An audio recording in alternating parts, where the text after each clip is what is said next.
walking through my neighborhood, and there's a real suspicious guy. It's Retrieve View Circle. This guy looks like he's up to no good, or he's on drugs or something. It's raining, and he's just walking around looking about. Okay, and this guy, is he white, black, or Hispanic? He looks black.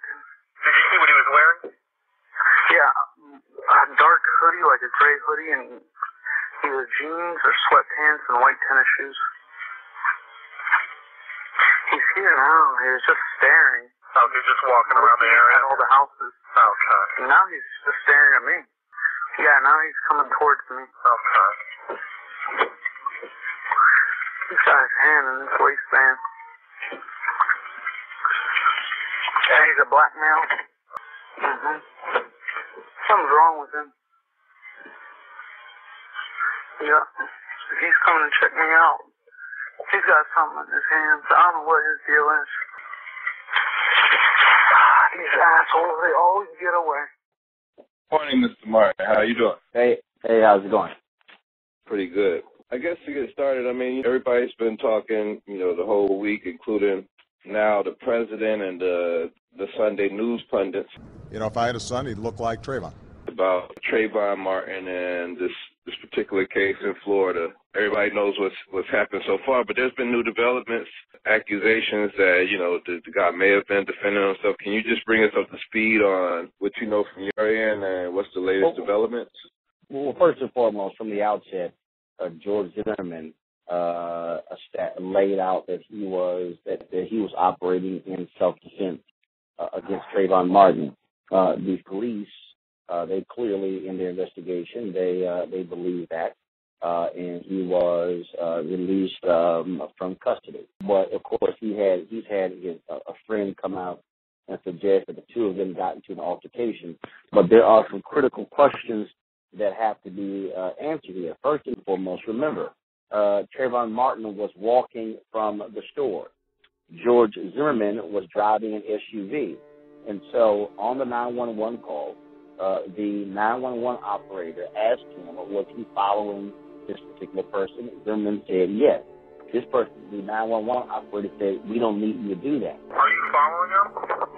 Yeah. Okay, we don't need you to do that. So the question for Zimmerman is, how did you come to the point to where you got into this altercation, if you will, with Trayvon Martin? How did that happen? And so if Zimmerman had stayed in his car, in his SUV, there is no altercation. And so this is one of the issues that has arisen. And so through the course of the investigation, once it goes to the grand jury and it goes to trial, then we'll certainly have a lot clearer picture of actually what took place. Well, has the stand your ground rule been applied where accused perpetrator did not have a weapon and still the person who was supposedly standing their ground had a weapon? Has that law? Well, first of all, the stand your ground law states that if you believe that you are in danger, you're imminent danger, you have a right to defend yourself, even to the point of using deadly force. And so that's what the law says. Now, we've already heard former Florida Governor Jeb Bush, who actually signed this into law. He has come out and said that does not apply. The stand your ground law does not apply in this case.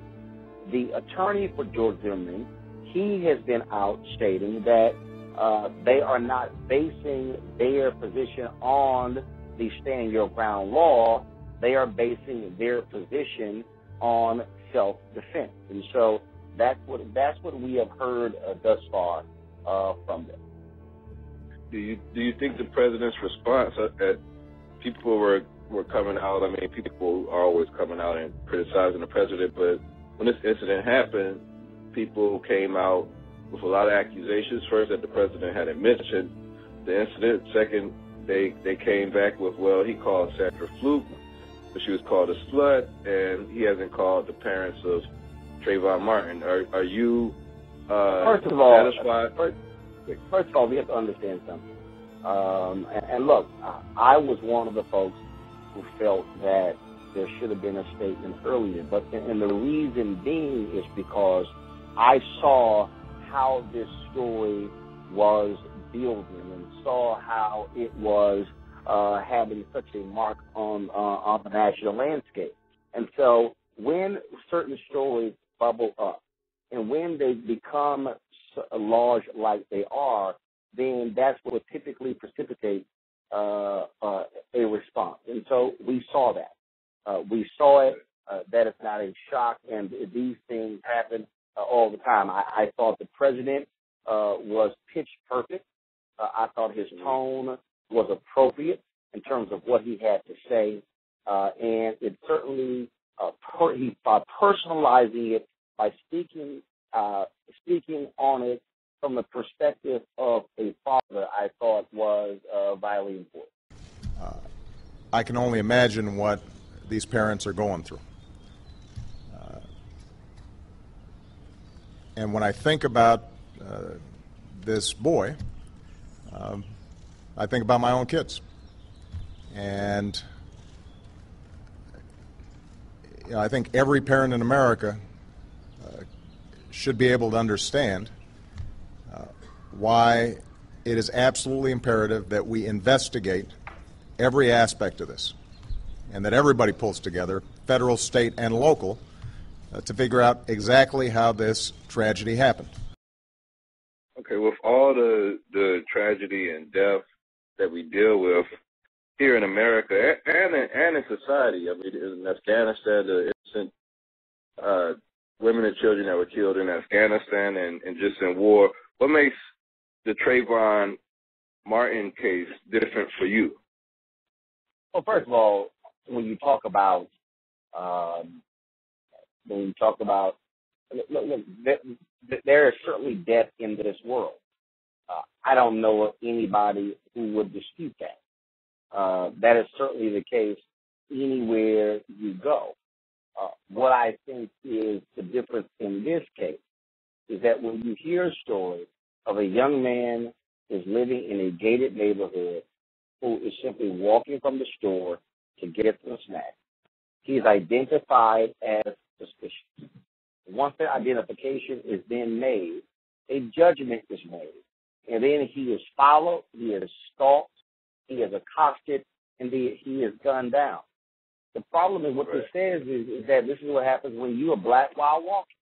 And so does it say that, my goodness, we can't even walk? We can't even get the benefit of the doubt. We always get the doubt. And that, to me, is a fundamental problem in this. We thank you for your time. We really appreciate your insight on the Trayvon Martin case. I'm a big fan of Washington Watch and everything you do. Mr. Martin, please keep on doing it, representing on TV, on radio, and on Twitter. We appreciate it. All right, Shirley we'll do it. Thanks a lot. Thanks a bunch. These assholes, they always get away. So you think he's yelling help? Yes. All right, what is your phone number? There's gunshots.